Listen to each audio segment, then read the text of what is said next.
आज की ये वीडियो बहुत ही इंपॉर्टेंट टॉपिक के ऊपर है। पुअर माइंडसेट और रिच माइंडसेट में डिफरेंस क्या है, क्या सोच में डिफरेंस है, क्या मेंटेलिटी में डिफरेंस है और क्या उनके एक्शंस में डिफरेंस है। आज की इस वीडियो में हम इसी के बारे में बात करेंगे। तो चलिए जरा टाइम वेस्ट नहीं करते और वीडियो स्टार्ट करते हैं। Rich mindset versus poor mindset, इस चीज को समझना बहुत ज्यादा जरूरी है। सबसे पहले जो हैबिट होती है रिच माइंडसेट वाले लोगों में, वो होती है प्रैक्टिकल एग्जीक्यूशन। वो कुछ भी आइडिया के बारे में सोचते तो उस पे एक्शन लेते हैं, उस पे काम करते हैं, उसको एग्जीक्यूट करते हैं। और यही मैं पुअर माइंडसेट वाले लोगों की बात करूं तो वो हमेशा सोचते रहते हैं कि मुझे ये करना है, मुझे वो करना है, लेकिन उनके एक्शन और एग्जीक्यूशन हमेशा जीरो होते हैं। इसीलिए पुअर माइंडसेट वाले लोग हमेशा पीछे रह जाते हैं। सेकेंड पॉइंट, जो रिच माइंडसेट वाले लोग होते हैं उनके पास मल्टीपल इनकम फ्लो होते हैं। वो कभी भी एक इनकम फ्लो पे डिपेंड नहीं रहते।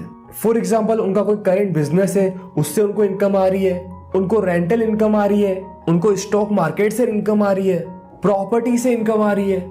उनके पास डिफरेंट इनकम फ्लो होते हैं, इसीलिए वो रीच होते हैं। अगर उनके कोई से एक दो इनकम फ्लो भी डिस्टर्ब हो जाते हैं तो उनको कोई इतना फर्क नहीं पड़ता है, क्योंकि उनके पास मल्टीपल इनकम फ्लो होते हैं। लेकिन वही मैं पुअर माइंडसेट वाले लोगों की बात करूं तो उनके पास सिंगल इनकम फ्लो होता है। अगर वो पर्सन जॉब कर रहा है तो पूरी तरह से जॉब पे डिपेंड है। अगर अपना खुद का कुछ काम कर रहा है तो उससे जो इनकम जनरेट हो रही है उसी के ऊपर डिपेंड है। इसके बाद आता है थर्ड पॉइंट, जो रिच माइंडसेट वाले लोग होते हैं वो कभी भी ज्यादा शो ऑफ नहीं करते। वो हमेशा वर्क करते हैं साइलेंस में। वो ये नहीं बताते कि मेरे पास ये है, मेरे पास वो है, ब्ला ब्ला ब्ला।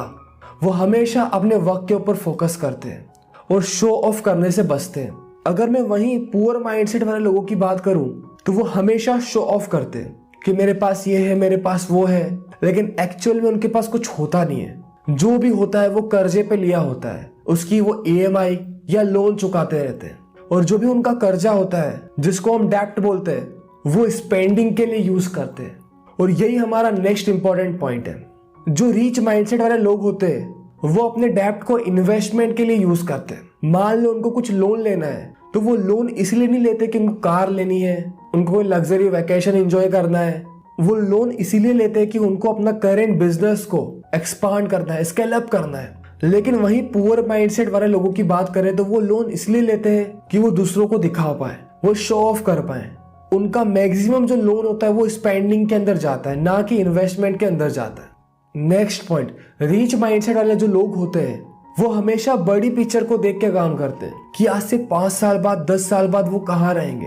लेकिन वही जो पुअर माइंडसेट वाले लोग होते हैं वो टेम्परेरी पिक्चर के ऊपर काम करते हैं और उनका जो मैक्सिमम कंजप्शन होता है, स्पेंडिंग होती है, वो टेम्परेरी प्लेजर के ऊपर चल जाती है। नेक्स्ट पॉइंट, जो रिच माइंडसेट वाले लोग होते हैं उनके पास प्रॉपर प्लान होता है, प्रॉपर फाइनेंशियल प्लान होता है, प्रॉपर बजट होता है, कितना स्पेंड करना है, कितना इन्वेस्ट करना है, कितना सेव करना है। लेकिन वही पुअर माइंडसेट वाले लोगों की बात करें तो कोई प्लान नहीं, कोई बजट नहीं, कोई फाइनेंशियल प्लानिंग नहीं। जो आ रहा है, कहाँ जा रहा है, कुछ नहीं पता। और अगर आपको फाइनेंशियली एजुकेट होना है तो आपको समझना पड़ेगा कि आपको बजट बनाना पड़ेगा, आपको आपका प्रॉपर फाइनेंशियल प्लान बनाना पड़ेगा, कितनी सेविंग करनी है, कितना इन्वेस्टमेंट करना है, कितनी स्पेंडिंग करनी है। और ये जो हैबिट होती है रिच माइंडसेट वाले लोगों में, वो उनको और रिच बनाती है। Next important point, learn from mistake. हमेशा रिच माइंडसेट वाले लोग अपनी खुद की मिस्टेक से और दूसरों की मिस्टेक से भी सीखते हैं और अगली बार उस मिस्टेक को दोहराने की गलती नहीं करते। लेकिन पुअर माइंडसेट वाले लोग मिस्टेक करने से ही डरते हैं, एक्शन लेने से ही डरते हैं, कुछ नया ट्राई करने से ही डरते हैं, इसलिए वो जहां होते वहीं रह जाते हैं। Next important point, rich mindset वाले जो लोग होते हैं वो रिस्क को मैनेज करना सीखते हैं, लेकिन पुअर माइंडसेट वाले लोग रिस्क लेने से ही डरते हैं। वो कभी कुछ नया ट्राई नहीं करते क्योंकि उनको कुछ भी नया ट्राई करने में रिस्क लगती है और वो रिस्क लेना कभी नहीं चाहते। रिच माइंडसेट वाले लोगों की जो सबसे इंपॉर्टेंट खूबी है वो है ऑलवेज विलिंग टू लर्न। वो हमेशा कुछ ना कुछ नया सीखना चाहते हैं, वो अपनी स्किल्स को इम्प्रूव करते हैं। लेकिन वहीं मैं पुअर माइंडसेट वाले लोगों की बात करूं तो वो सोचते हैं कि मुझे सब आता है, मुझे इसके बारे में भी सब आता है, मुझे उसके बारे में भी सब आता है। वो समझते हैं कि उनको सब ऑलरेडी आता है और इसी प्रॉब्लम के कारण उनकी ग्रोथ स्टक हो जाती है, वो जहां होते हैं वहीं रह जाते हैं। नेक्स्ट इंपॉर्टेंट पॉइंट, जो रिच माइंडसेट वाले लोग हैं वो हमेशा रिस्पॉन्सिबिलिटी लेते हैं। कुछ गलती होती है तो उसे एक्सेप्ट करते हैं, कुछ गलत हो जाता है तो उसकी रिस्पॉन्सिबिलिटी खुद लेते हैं। लेकिन पुअर माइंडसेट वाले लोग हमेशा दूसरे को ब्लेम करते हैं। नेक्स्ट इंपॉर्टेंट पॉइंट, जो रिच माइंडसेट वाले लोग होते हैं वो हमेशा सॉल्यूशन ओरिएंटेड होते हैं। वो किसी भी प्रॉब्लम को देखते तो उसका सॉल्यूशन ढूंढने की कोशिश करते हैं। लेकिन पुअर माइंडसेट वाले लोग हमेशा प्रॉब्लम प्रॉब्लम प्रॉब्लम, वो कभी भी प्रॉब्लम का सॉल्यूशन निकालने की कोशिश नहीं करते। रीच माइंडसेट वाले लोग हमेशा बड़ा सोचते हैं, लेकिन वहीं पुअर माइंडसेट वाले लोग हमेशा छोटा सोचते हैं। उनकी सोच का एक लेवल बन जाते हैं, उससे ऊपर वो कभी सोच नहीं पाते। रीच माइंडसेट वाले लोग हमेशा कॉम्प्लीमेंट करते हैं दूसरों को, लेकिन पुअर माइंडसेट वाले लोग हमेशा क्रिटिसाइज करते हैं। रीच माइंडसेट वाले लोग हमेशा ये सोचते हैं कि मैं इस पर्टिकुलर चीज को कैसे अफोर्ड करूं, how can I afford it. और पुअर माइंडसेट वाले लोग हमेशा ये बोलते हैं कि आई कांट अफोर्ड इट, और ये चीज सबकॉन्शियसली उनके माइंड में फिट हो जाती है और उनके एक्शन भी उसी अकॉर्डिंग होते हैं। रीच माइंडसेट वाले लोग हमेशा फ्यूचर की सोचते हैं और प्रेजेंट की सोचते हैं, लेकिन पुअर माइंडसेट वाले लोग हमेशा अपनी पास्ट की सोचते हैं कि उसने मेरे साथ ये बुरा करा था, मुझसे ये गलती हो गई थी, उसने ये कर दिया, उसने ये कर दिया।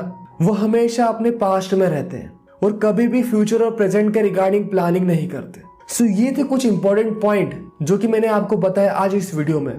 आपको कुछ आइडिया लगा होगा कि क्या डिफरेंस होता है मेंटेलिटी में, क्या डिफरेंस होता है माइंडसेट में। और अगर आपका माइंडसेट प्रॉपर है सो आपको जो चाहिए वो आपको मिलेगा।